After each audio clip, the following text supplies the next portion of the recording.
திமுகவை கைப்பற்றும் கனிமொழி, ஆட்டத்தில் உள்ளே வந்த ரஜினி, கடும் நெருக்கடியில் மு.க.ஸ்டாலின். திமுக தலைவர் மு.க.ஸ்டாலின் அவருடைய குடும்பத்தாருடன் தற்பொழுது கர்நாடக மாநிலத்தில் உள்ள மைசூருக்கு சுற்றுலா சென்றிருக்கிறார்.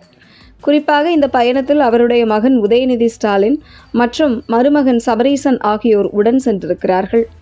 தன்னுடைய மகன் உதயநிதி மற்றும் மருமகன் சபரீசன் ஆகியோருடன் எதிர்கால அரசியல் குறித்து கலந்து ஆலோசிப்பதற்காகத்தான் கர்நாடக மாநிலத்திற்கு மு.க.ஸ்டாலின் சென்றுள்ளதாக தகவல் வெளியாகியுள்ளது.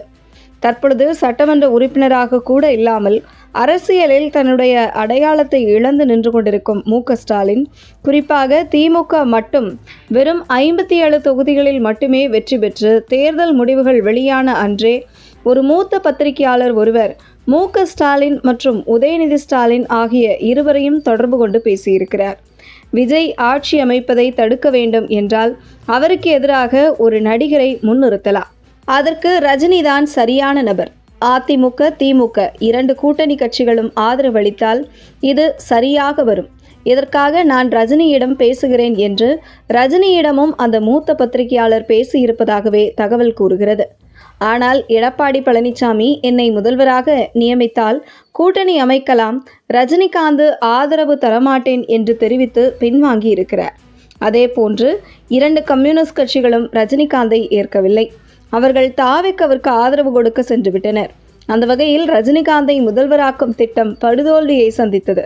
அதே நேரத்தில் கனிமொழியும் ரஜினிகாந்தை முதல்வராக்கும் திட்டம் திமுகவின் வளர்ச்சிக்கு நல்லது அல்ல என்று ஸ்டாலினுக்கு அறிவுறுத்தியும் இருந்திருக்கிறார். இப்படி ஒரு சூழலில் திமுகவை மறுசீரமைக்கும் பணியில் இறங்கியிருக்கிறார் மு.க.ஸ்டாலின்.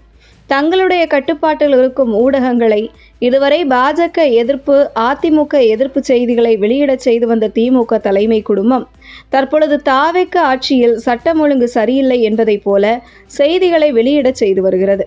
இப்படி ஒரு சூழலில் கட்சியை மறுசீரமைப்பு தொடர்பாக சமீபத்தில் கனிமொழி மற்றும் மு.க.ஸ்டாலின் இருவருக்கும் இடையிலான சந்திப்பு நடந்திருக்கிறது. அப்போது கனிமொழி திமுகவை மறுசீரமைப்பது குறித்து பேசும் பொழுது, அண்ணா, உங்களுக்கும் வயதாகிவிட்டது, என்னை செயல் தலைவராக நியமித்து விடுங்கள்.